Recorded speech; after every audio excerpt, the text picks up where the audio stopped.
This video is brought to you by mybookie.ag. What's up, guys? We are finally here to the first pay-per-view event of 2024. Sean Strickland versus Dricus du Plessis and Raquel Pennington versus Mayra Bueno Silva. The card's alright. The main event is good. I'm curious to see what Mike Malott looks like. Chris Curtis versus Marc-Andre Barriault could be a pretty good fight, and Arnold Allen versus Movsar Evloev, in my opinion, is the second best fight on the whole card, right behind the main event. We have some good prospects like Sean Woodson, Sari Saidi, probably pronounced that wrong, and of course Mike Malott is probably the biggest prospect on the card. He's pretty good everywhere. He has a star potential if he's able to advance his skills overall, and he's taken a big step up in competition here for his fourth UFC fight. He's going up against Neil Magny after last defeating Adam Fugit, trying to become a ranked fighter. Now, he is 32 years old, so he doesn't have a crazy amount of time to do stuff, so the fact that they're giving him Neil Magny in his fourth UFC fight does make sense considering his 32-year-old age. But still, you can consider him some sort of prospect if he's able to get things going pretty quickly here. The fighter of the night is the only champion on the card, Sean Strickland, who's probably going to bring most eyes to the card, and everybody's waiting to see if he's able to become that next dominant middleweight champion. And he has a very big task on his hands with Dricus du Plessis. The stake of the night, the fighter that absolutely needs a win here, is Jimmy Flick. Jimmy Flick's on a 2-loss streak, similar to Malcolm Gordon as well, but the thing about Jimmy Flick is he only has one win in the UFC. So he's 1-2, and if he gets another loss here to Malcolm Gordon, that could be it for him for his UFC career. So practically both Gordon and Flick are fighting to keep themselves in the UFC. The banger of the night, the most explosive, fun fight on the card, is probably Chris Curtis versus Marc-Andre Barriault, but there's not a load of crazy big fights like that. It looks like most of them are going to be rather technical than a barn-burning fight, but if there's a chance for one of them to happen, it's probably going to be Curtis versus Barriault. And the fight of the night is the main event by far. Sean Strickland versus Dricus du Plessis is easily, by a mile, the best fight on the entire UFC 297 card. And let's start with the first fight. So we got Malcolm Gordon versus Jimmy Flick. I got Malcolm Gordon in this fight. He definitely has the more power of the two. Jimmy Flick likes to stalk forward with his head leaning a bit, and it could get him caught by some big uppercuts. Malcolm likes to go to the left hook, and Jimmy Flick is just not active enough on the feet. Flick is really good with the triangle choke. He did catch the flying triangle against Cody Durden. So even offensively, he could be quite dangerous. He does leave himself open to a lot of big ground and pound shots when he's on the bottom. This was definitely shown when he was attacking the leg of Alessandro Costa and just got wailed on by elbows. I think Jimmy Flick just gives way too openings on himself, and I think Malcolm Gordon is solid enough to take advantage of those. So I'm going with Malcolm Gordon, and I'm going to go by a third round TKO through ground and pound. Then we go to Jasmine, that I cannot pronounce her last name no matter how many times I hear it, versus Priscilla Cachoeira. Jasmine is an enormous favorite going into it. Priscilla Cachoeira's got some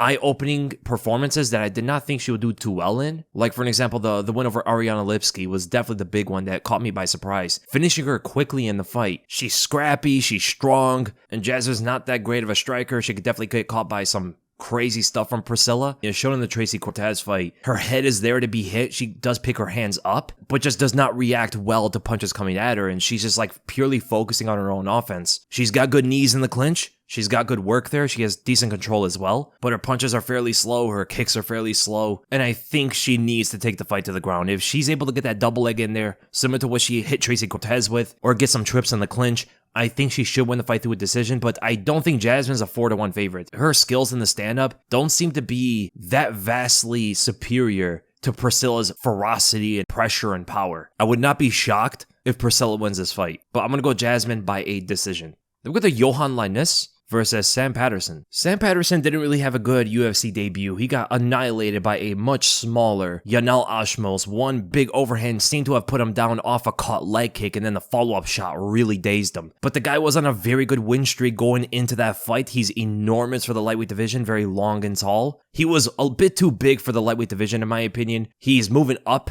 to the welterweight division to fight Johan, standing at 6'3" with a 78-inch reach. He's 27 years old. He's got plenty of finishes, one decision win in his entire career, nasty guillotine choke. He has a big feinting game to him, and he also does stand very tall, constantly feinting with the knee, showing his right hand forward. It's very similar to some of the stuff that Volkanovski will do out there, but just a much, much less version of it. And Johan's 6'1", quite more compact, has a 76-inch reach. He's 31 years old, and it's not just pure power that he has, but the way that he commits with his punches can emphasize that power. So Johan is a lot more honest with what he's doing. He doesn't feint nearly as much as Sam Patterson. He will move around, galloping and shuffling around the cage to find that one big blitzing right straight and then moves away, repeatedly shuffling around the cage for another opening. And he doesn't really do too well with pressure, and you saw that against Darian Weeks. But it would be pretty interesting if Sam Patterson could put that kind of pressure on him. I do think Johan is going to be physically the stronger guy. I think he's have more power punch for punch. And Sam Patterson seems to not move his head. He stands so tall, so I could see that Johan lands a big overhand right or a big right straight if Patterson cannot keep him away with the teeps. If the fight goes to the ground, it's definitely going to favor Sam Patterson. But if the fight stays standing, it could be a bit dangerous. So I'm ultimately going to go with Johan, and I'm going to go by a first round TKO, landing some big blitzing shot from distance and catches Sam Patterson, putting him down. Then we go to Jillian Robertson versus Polyana Viana. Jillian Robertson is the favorite going into this. She's a minus 200. She's 28 years old, 5'5", 63-inch reach. Polyana Viana is 31 years old, 5'5", with a 67-inch reach. Both fighters are fairly well-rounded, but Jillian Robertson definitely leans more to the grappling, more to the Brazilian Jiu-Jitsu. She's very good there. Defeated Rose Namajunas in the grappling match. Most of her wins are by submission. Her last 2 wins in a row have been by submission. And Polyana Viana did not look too great on the ground with Lucindo in her last fight. She seems to be a little bit more capable of a striker. She has more wrinkles to the stand-up, but I think as the fight goes to the ground, Jillian Robertson is going to have a major advantage there. Polyana's got a good armbar. She could definitely go to that, but I think Jillian should be able to see that, ultimately submitting Polyana Viana. I don't expect it to be like a too technical of a fight. I think wherever the strengths lie, it's definitely going to take over. So if Jillian gets the fight to the ground, she's going to be the dominant force on top. If Polyana Viana is able to keep the fight standing, I think she should be able to edge out in the exchanges. So I'm going to go Jillian Robertson, and I'm going to go by a second round submission. Then we go to the bantamweight division with Sarisadi, I think that's how you pronounce it, versus Ramon Tavares. Sarisadi's a very big bantamweight. He's 27 years old. He's 5'11", 72-inch reach. Really giving Sean O'Malley something to worry about with those attributes. And Tavares is 30 years old, 5'8", with a 70-inch reach, pretty long for his height. Now, this is a rematch of a early stoppage that happened on the Contender Series,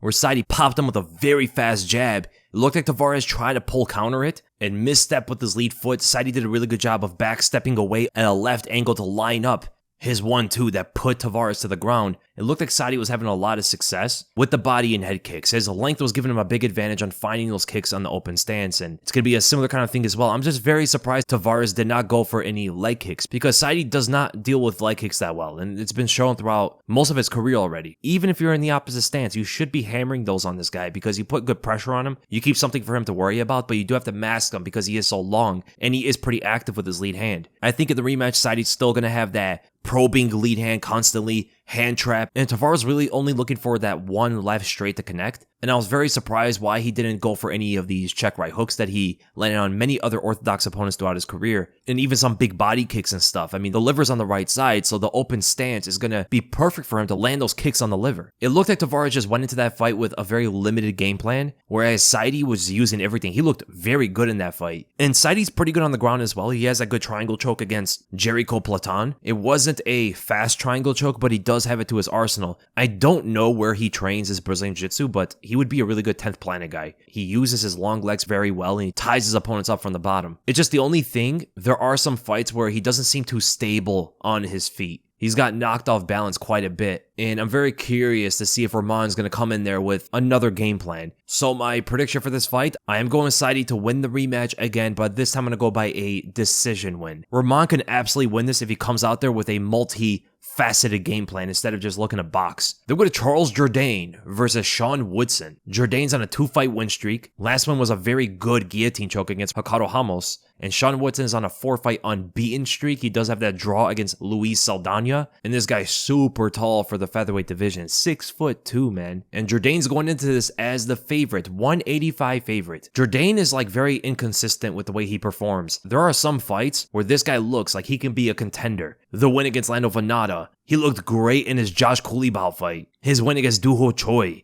And then you see him get Darce choked by Julian Erosa, loses to Desmond Green. It's hard to really know exactly what you're going to get from Jourdain, but if he's on point, he could definitely beat Sean Woodson. Sean Woodson's a lot more consistent with the way he fights. He moves around a lot. He will be willing to go on the back foot and fight off of his jab. He uses his reach pretty well. He has a good flying knee. He will stall you out against the fence if it has to come to that. But even with Sean Woodson, he got Darce choked by Julian Erosa too. I just don't understand. Maybe I'm just underrating Julian Erosa, but for this fight, Jourdain's going to have a definite speed advantage. I think he has more power shot for shot, but Woodson could be dangerous because of that length if he catches him with a knee or a high kick or something like that. I think he will have a much more consistent groundwork off that jab, whereas Charles Jourdain has to try different things in order to get to Sean Woodson. I think leg kicks could be a big thing. Teeps to the body if he already has Woodson backed up to the cage. But he has to watch out for a rebounding knee and has to be very wary of that check left hook from range. So the fight is very difficult to predict. Jourdain also does have a decent submission game. How he was able to re-engage on the guillotine against Ricardo Ramos was pretty slick.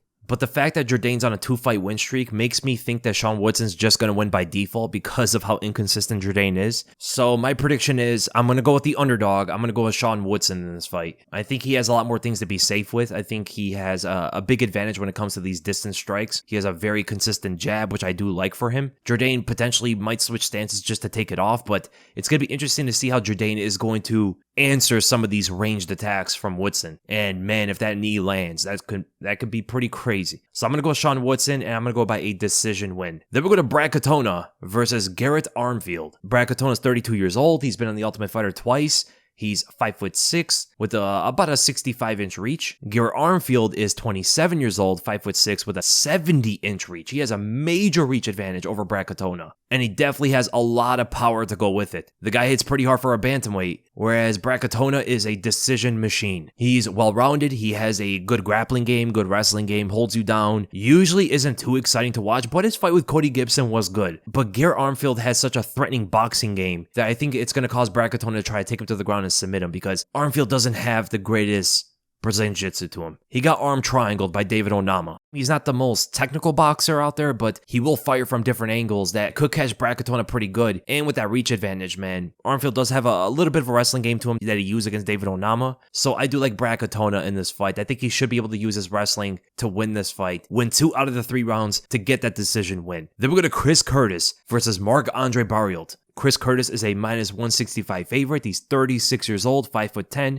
a 75.5-inch reach. Rather short for the middleweight division. So this is going to be an open stance fight. Curtis is southpaw, Barriault is orthodox, and we know how Chris Curtis likes to attack these kind of guys. You saw in the Nazarny Imavov fight. It's a lot more limited of a striking style that he presents forward. His main pressure is off of that left straight, and the speed is going to be relative, but I think Curtis might have a little bit of a speed advantage, so he might be able to cut off Barriault if he gets him backed up to the fence. But the thing is, Barriault attacks with a lot more variety. He has a lot more kicks to his arsenal, a lot of knees. You saw this in his last fight with Eric Anders. He's got a very good right straight, but I do like Curtis's precision a little bit better than Barriault's. He has good body shots. He has a good check right hook over the top. You could definitely see he possesses good amount of power, but I don't know, man. Barriault might not have the chin to take a big shot from Curtis. He did get put away very quickly by Chidi Njokuani, and even some of the shots from Eric Anders were stumbling him a bit. And if Chris Curtis can catch him with a check right hook or left straight, that could finish off the fight. So I'm going to go with Chris Curtis, and I'm going to go by a second round TKO. And then we'll go to Neil Magny versus Mike Malott. Neil Magny is 36 years old, 6'3", with an 80-inch reach. He has currently exchanged wins and losses since 2020. Mike Malott is 32 years old, 6'1", with a 73-inch reach, and he is currently on a 6-fight win streak, also being a near 3-1 favorite over Neil Magny.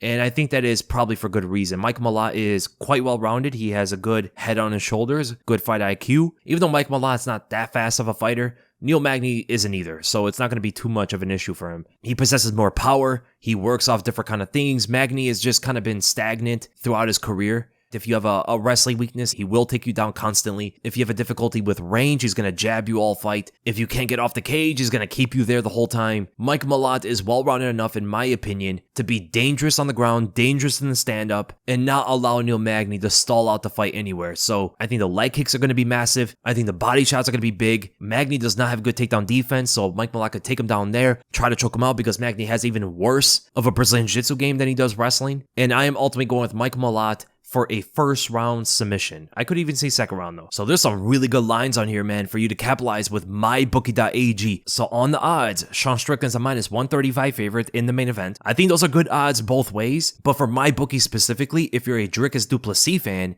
and you're going with him, they got better odds as for him as an underdog. And of course, there are props here. If you want to pick either fighter to win by a knockout or a decision, Mayra Bueno Silva is a -170 favorite. I do like her to be a little bit bigger than that in my opinion. Mike Malott is a -375, I think is a lock. Chris Curtis, -200. I think it's closer than that.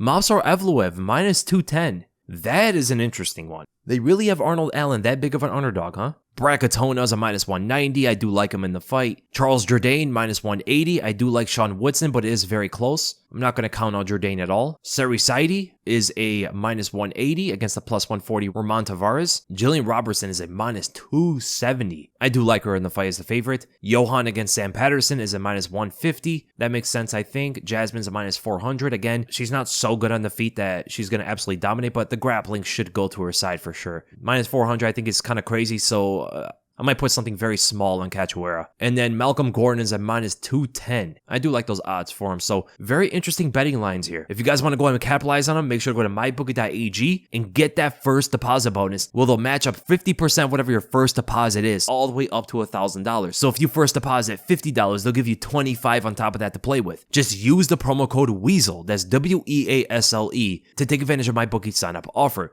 They do come with a rollback withdrawal requirement that most of them come with. And don't forget about live betting. As the fights are playing out live, you can go and bet on them like in between rounds or while the fight is going on, which could really test your analytical ability. And also parlays to match up multiple fighters that you think are going to win to multiply your earnings. Make sure to go to mybookie.ag today where you can win big. And then we go to the featured fights, and we're going to start with Arnold Allen versus Movsar Evloev. So we all know where the strengths lie. Arnold Allen has a better striking game. Movsar Evloev has a better grappling game, or at least on paper, he should. Movsar has gotten better with his striking. He is putting together some good combinations with his hands, but he seems a little too stiff at times. And defensively, he doesn't have the greatest head movement. He tries to block your punches, but I think Arnold Allen should be able to find angles around the guard, and his footwork is just eons ahead of Movsar Evloev. The only thing he has to worry about is just not get backed up to the cage too much. If he passes those black lines, he's going to be a bit of danger. He needs to know from there, he must create an angle and get back to the center. He moves around so much that he might create too much space between him and Movsar, backing up way too close to the cage. He has to cut angles constantly. It's not only going to take away the pressure from Movsar, but it's also going to make it more difficult for Movsar to attack takedowns. He might resort to single legs because of that though, and Allen has to be very quick on reacting to those. Now, there is one issue going into this fight about Arnold Allen. He has not had to defend a takedown since 2021. Now, he's not very active, and that guy he had to defend takedowns against was Sadiq Youssef, who's not the greatest wrestler, right? He's not going to be a good reference or an example for this Movsar fight. The other guy was Nick Lentz in 2020, who attempted many takedowns and failed on all of them. He did fight an old Gilbert Melendez. He did fight Makwan Amirkhani way back in the day and got taken down quite a few amount of times. Mads Burnell, way back in the day, was taking him down a lot. And I don't think it's good to look back at some of those older fights in 2018 and 2017. It's very hard to know exactly where Arnold Allen's wrestling defense is going to be at for this Evloev fight. But the fact that he does have very good footwork, and that's the first phase of takedown defense, should be pretty good going into this. And it's a 3-rounder, so maybe he can cause enough damage or he can sprout back up. It's just that suffocating wrestling style can be difficult. And we did see Diego Lopez put some hands on Movsar that I think Arnold Allen should be able to work off of as well. So my prediction for this fight, I am going to go with Arnold Allen. I think he could cause enough damage to win this on the scorecards. I don't see either guy getting knocked out just because of the way that Movsar fights. And I think he should be able to move away from some of these takedowns, get himself away from the cage enough. And even if he gets pushed up against it, I think he is stronger than Movsar, and he should be able to fight off the grip sometimes, land some good knees in the clinch, land some good elbows,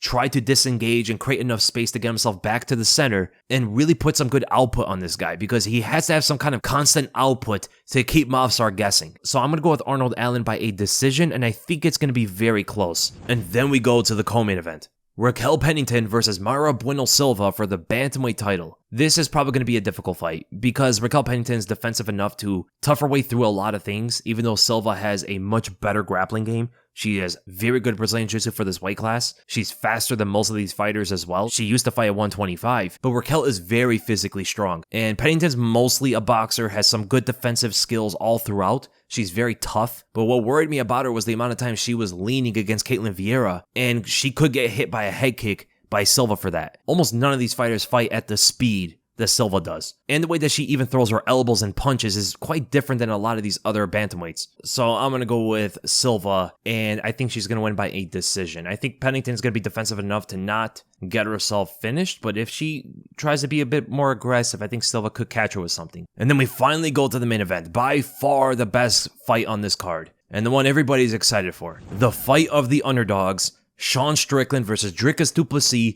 Nobody expected them to be put in this position. Both of these guys were counted out throughout their careers, and they are arguably the two best middleweights on the planet right now. Sean Strickland is the champion defending his belt. He's on a 3-fight win streak. Dricus is on an 8-fight win streak. Strickland last lost to Jared Cannonier by a split decision that a lot of people still today think that Strickland won. Dricus' last loss was in the welterweight division in a rematch with Roberto Soldic way back in 2018, where he was knocked out in the 3rd round. So he has one loss in both the middleweight and welterweight division. His middleweight loss was way back in the day against Gareth McClellan, and his welterweight loss was the Roberto Soldic, so he has an insane record for both divisions. And this is going to be a very interesting one. It's a one that a lot of people are debating on. A lot of people seem to think that Dricus is going to win. A lot of people think that Strickland's going to win. Strickland right now is a minus 120 favorite. It's nearly a pick'em. And the man is in insane shape. Sean Strickland's in better shape than we've ever seen him before. And there's something to that saying that a fighter gets 30% better after he becomes the champ. We might see a much better version of him in this fight than we've ever seen before. The physical shape that he is in is quite stunning. I've never seen him look this way. He is completely leaned out, and it goes to tell me that he might be faster in this fight than ever before. He might have better cardio, and the pace in those championship rounds could be quite problematic for Dricus, because Dricus has fatigued in some of his fights. He will power through it. He's definitely shown to have a lot of heart, and in some of those fights that he clearly looks tired, he will still throw a lot of punches at you. He'll still attempt takedowns regardless of how tired he is. You saw that in the Brad Tavares 3rd round, but he's never been past the 3rd round in his entire career. A lot of people are talking about his nose surgery and how much oxygen he was missing out on before. But Dricus has come out and said that his nose surgery has not affected his cardio at all. Now, I don't know if he's saying that on purpose, but he seems to be a very honest man. If it is true that his surgery has not helped his cardio, which I do think it has helped his cardio, but let's say Dricus is being truthful and his cardio has not improved, I'm scared for him in those 4th and 5th rounds, man. Because if he's tiring too much, but he's still throwing, but he's slow enough where Strickland's able to see all the punches come in and counter him, and then overwhelm him, we could see Strickland get a late finish in this fight, but the other way around. I am scared for Sean Strickland in those first 2 rounds with Dricus, because Dricus is very dangerous in the stand-up and on the ground. He is one of the better grapplers in this division. I mean, this guy ran through the Gracie Barra team in quintet. The guy was able to trip out Robert Whittaker, get good top position, pin him to the mat as Whittaker was trying to shrimp, and just lay ground and pound on him. He had a great pass out of the full guard. He is one of the only guys right now that I think could out-grapple Sean Strickland, possibly. But Strickland's grappling is not something we see too often these days. I made a whole breakdown on it, and his takedown defense is very, very good. He's extremely good at hand fighting, extremely good at prying open the grip, very fast with the underhook, very fast with cross-facing you, but he does have a weak point with his sprawling ability. His hips don't seem to be too strong, and that could be because of the motorcycle accident that he had a long time ago. His hips still could be kind of messed up from that, but he's developed such a strong upper body defense focused on hand fighting that it could be a bit difficult for Dricus at times. And for example, the way he was able to get out of the back take from Abus Magomedov was very slick. I mean, he's completely aware when he's on the ground with you. He stopped the hook from coming in with that one arm, and off of that was able to rotate his way around and get up to his feet. And we see Dricus go for many different kind of takedowns. He's gotten trips that you saw with Whittaker. He's gotten double legs that you saw with Darren Till. So when it comes to the grappling, Dricus could be quite dangerous, especially in those first 2 rounds. And on the feet, he's dangerous, but not nearly as technical in my opinion. He does some good things with game planning. His game planning and tactics are a lot better than his technique. His boxing technique can seem a bit too sloppy, and that's where Sean Strickland absolutely excels. Strickland is very hard to punch. He has insanely good boxing defense, and he's fixed a lot of his kicking defensive holes. He had one of the worst leg kick defense rates in UFC history, and he has fixed that with the Adesanya fight with those shift knee feints, but that could cause him to get taken down, so it's a little bit of a different dynamic. If he's lifting his knee up, he could be welcoming a takedown from Dricus instead of a leg kick, right? If Dricus can fake a leg kick and then shoot for the high crotch, things can get very interesting from that. And there's something distinct about Dricus' style. A lot of his striking game revolves around wanting some distance. The way that he throws punches, the way that he retracts, the way he gets in and out, he likes to have a bit of distance between him and his opponent. Even the way he jabbed Robert Whittaker, look at the way he exits out. He gets out far away from Whittaker, knowing that Whittaker also likes long range and likes to blitz from there. Sean Strickland likes the opposite. He likes to get right in your face and stay there the whole fight, which leads me to believe that from range, Dricus is going to have a bit of an advantage here. But as that gap closes, Strickland's going to have the advantage. And I think Dricus might show a lot of defensive holes, but he does get by with his awkwardness. And it's something that Strickland even talked about. The most dangerous thing about Dricus in the stand-up is how awkward he is. And it's hard to expect a lot of what he does. I mean, like the way he rebounded off the cage for the straight against Trevin Giles was very unexpected. And he was getting hit a lot in that fight. He was getting pieced up a bit. Brad Tavares took him to the ground. Darren Till was taking it to him in that second round. Even Derek Brunson was landing some big shots on the guy. Dricus seems to be very inconsistent, but it's a part of his awkwardness. He will lose in areas that makes you just scratch your head and think, is this guy even that good? But then he will start winning in places that just surprises you. He might get taken down by Sean Strickland, and he stands up, he's getting punched a bit, and then just counters Strickland with something big and drops him. That's usually the kind of way that Dricus' fights go. And that goes to my prediction for this. Ultimately, my prediction for this fight, I'm going to go with Sean Strickland. And I'm going to go by a 5th round TKO. It's a very, very close fight. It can go either way. I don't know if there's anybody confident in predicting this fight. It can really go either way. Dricus can finish this fight early. Strickland could finish this fight late or win by a decision. The reason why I'm going Sean Strickland is because I like the shape that he's in. I like his cardio going for 5 rounds. Dricus does fatigue pretty quickly. If Strickland is defensive enough, the awkwardness might not be able to get through. And this will ultimately gas out Dricus as he attempts more and more things, because Dricus doesn't like to be inactive in a fight. Even if the opponent's not really doing much, he will try to open you up with some big movements and big punches. If Strickland's defensive enough, kind of how he was against Abus Magomedov, he could allow Dricus to drain himself or put up enough resistance in the grappling and just land good body shots on him to wear him out until the championship rounds, and then pounces on a much slower Dricus du Plessis. This is ultimately why I am going to go with Sean Strickland. I think if the fight goes in the 4th and 5th rounds, I think Strickland is going to start dominating the fight and really put on a good performance from there. And that's it for the predictions, guys. I hope you guys enjoyed it. And if you did, make sure to give this a like, make sure to subscribe, hit the bell for notifications, leave your predictions in the comments below, and I'll see you guys in the next video.